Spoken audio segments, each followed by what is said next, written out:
You know, you can't, I mean, how can you put any screws into a small log like this? You never get any screws into it. So it has to be here with glue. You know, you just can't use any screws on it. And the glue that I choose to use is the hot glue, because it's very convenient, very fast. So how do you finish the bottom on a piece like that? Well, once it's cut off, in other words, again, there's certain purists that would say, well, gee, I have to fit this, I can't fit this in my vacuum truck.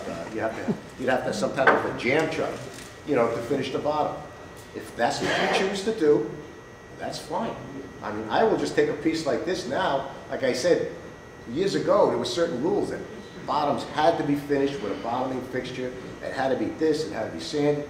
Today, with texturing and different things, you can do whatever you want. What do you do? I will part the piece off, okay, and then I'll just sand it by hand.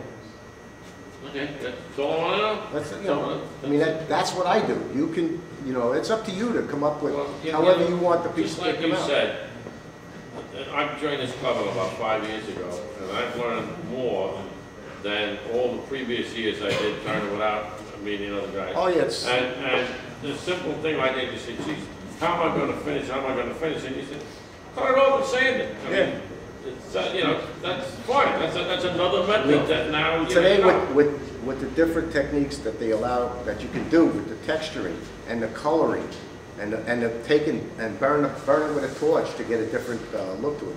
So you can kind of do whatever you want. Again, we'll come back to you know, to Jim Diamond, and with he's the one that started with the different tools and the different designs. He would cut nails with different shapes, and just, you know, and that's where I got it from. Now, this particular piece was done by one of our turners, professional turners that we had here.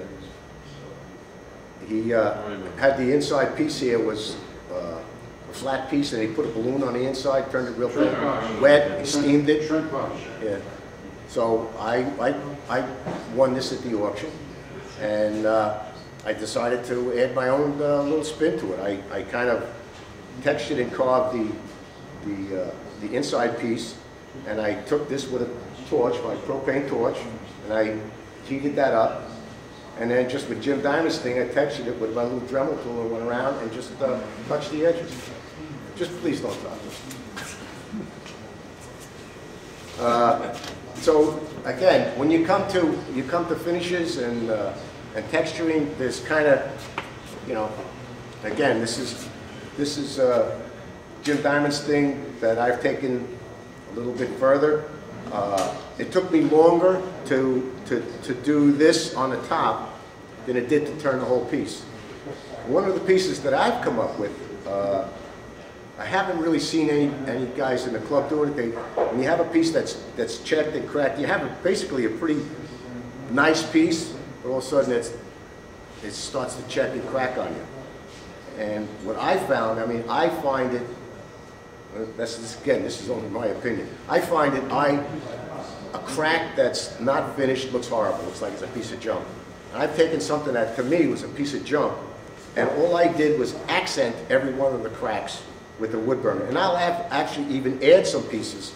I'll add, you know, to get a little bit more symmetrical, I will wood burn some more lines in there. But basically, most of this, you'll see on both ends, both sides of this, it's checked and cracked. And what I did is just take my wood burner. It's very fine. It's what the wood carvers use to burn the feathers in on a bird.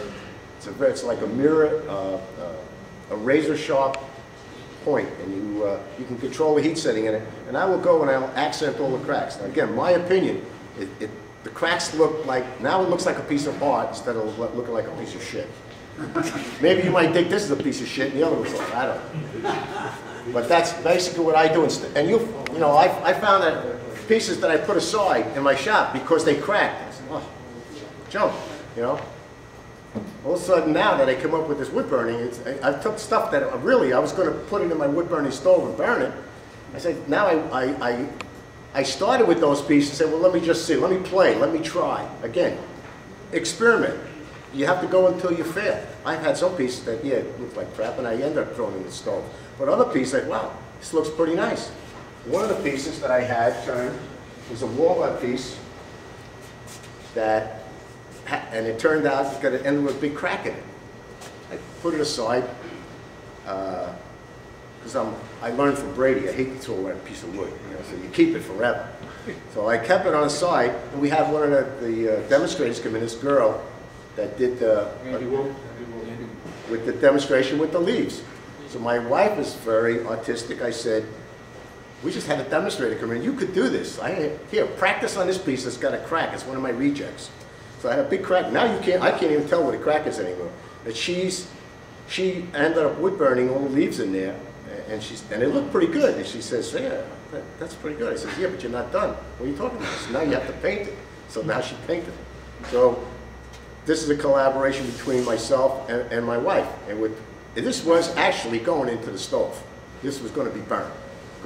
But it turned out that I teased everybody. I said, yeah, this is one of my rejects I gave to my wife. She made it a good piece. And it turned out to be a nice piece.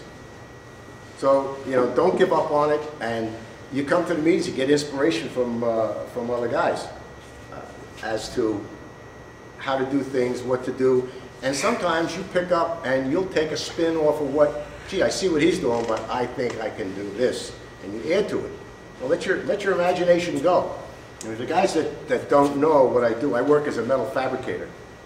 And I actually finish some of my pieces, some of my bottoms on my segmented pieces, put a piece of mirrored stainless in the bottom.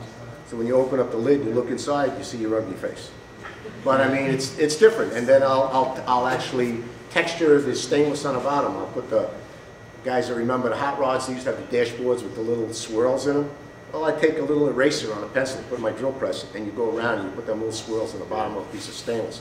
So I finished both sides, with one side's mirrored, the other side's textured.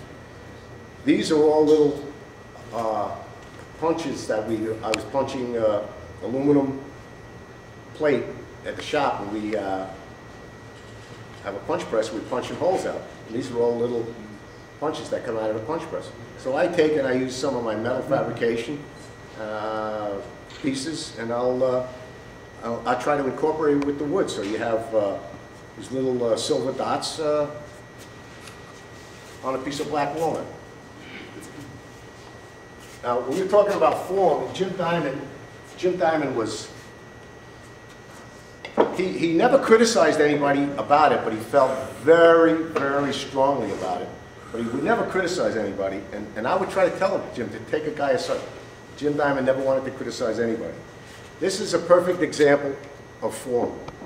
This one is good, and one is not. And everybody could see the one that's good.